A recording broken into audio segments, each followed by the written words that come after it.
லோக்சபா தேர்தலுக்கான மெகா கூட்டணி கணக்கு ஒன்றை பாஜக போட்டுள்ளதாம்.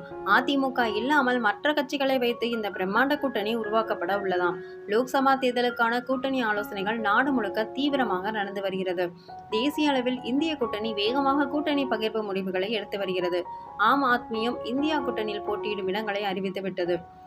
இதெல்லாம் ஒரு பக்கம் இருக்க, தமிழ்நாட்டில் இந்த முறை 3வது அணி புதிதாக ஒன்று உருவாக்கி நாம் தமிழரோடு சேர்த்து 4 முனை போட்டி நிலவும் என்று எதிர்பார்க்கப்படுகிறது.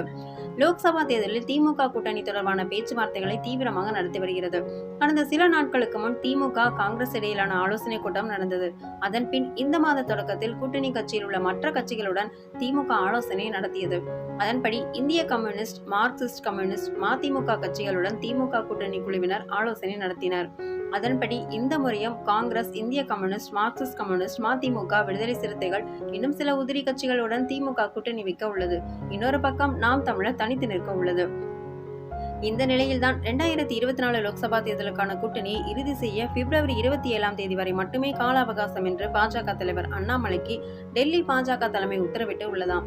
நீங்கள் நடைபயணம் செய்தது போதும், உடனே கூட்டணியை முடிவிற்கு கொண்டு வாருங்கள், கூட்டணி பேச்சுவார்த்தைகளை முடிங்க, 3வது அணி உருவாவதை உறுதி செய்யுங்கள் என்று அண்ணாமலைக்கு டெல்லி பாஜக உத்தரவிட்டு உள்ளதாம். மோடி வருகைக்கு முன் கூட்டணி இறுதியாகும் என்கிறார்கள். பாமக, தேமுதிக இரண்டு கட்சிகளும் அதிமுக கூட்டணிக்கு செல்லும் என்று எதிர்பார்க்கப்பட்ட நிலையில் தற்போது பாஜக கூட்டணிக்கு வர முடிவு செய்துள்ளன என்று தகவல்கள் வருகின்றன. அதன்படி பாமக 10 சீட், தேமுதிக 4 சீட் என்று பாஜக கூட்டணி வர முடிவு செய்துள்ளன.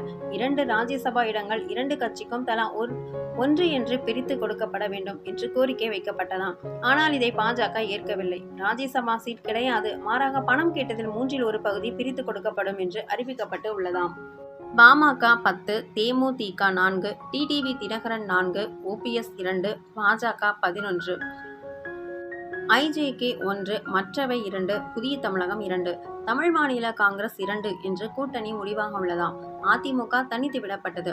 இதனால் அதிமுக தனித்து விடப்படும் சூழ்நிலை ஏற்பட்டு உள்ளதாம். முக்கியமாக பாமக, தேமுதிக இல்லை என்றால் அதிமுக கூட்டணியில் பெரிய கட்சி எதுவும் இருக்காது. முக்கியமாக புதிய தமிழகம் கூட பாஜக கூட்டணிக்கு போகும் சூழலில் உள்ளது. இது அதிமுகவிற்கு சிக்கலாக மாறியுள்ளது.